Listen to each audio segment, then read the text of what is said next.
Saudara, warga masyarakat Komplek Rahmi Permai Gugajah Darul Imarah Aceh Besar secara sukarela dan berinisiatif membuat akses hanya melalui satu pintu. Lockdown ini juga dilakukan agar setiap keluar dan masuk warga dapat dimonitor. Berikut informasi selengkapnya. Meskipun terik matahari, warga masyarakat Komplek Rahmi Permai Gugajah Darul Imarah Aceh Besar, mereka membuat pintu semi permanen sebagai salah satu langkah antisipasi dan pencegahan COVID-19 dengan membuat akses satu pintu agar warga masyarakat Komplek Rahmi Permai keluar masuk dapat dimonitor. Pintu yang dipasang khusus di pintu gerbang komplek tersebut agar warga dapat akses sesuai dengan himbauan pemerintah agar jam malam sesuai yang telah ditentukan.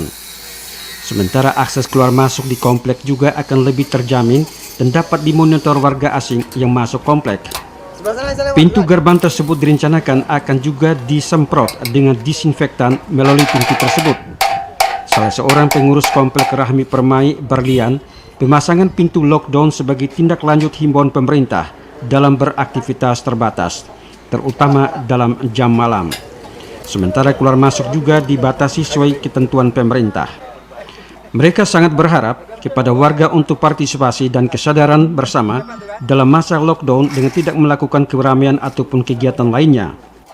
Sesuai dengan imbauan atau instruksi dari Bapak Kicik Gugajah, kami di dalam lingkungan Desa Gugajah, termasuk di Komplek Rahmi Permai ini, membuat suatu batasan atau akses keluar masuk yang dimana satu pintu, satu arah yang di belakang Komplek Rahmi Permai ini akan kita tutup dan sudah kita tutup.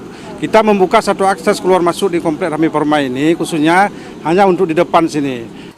Pemasangan pintu selama lockdown juga akan memberikan rasa kenyamanan bagi warga di samping sebagai langkah pencegahan COVID-19 di Aceh dan Aceh Besar khususnya.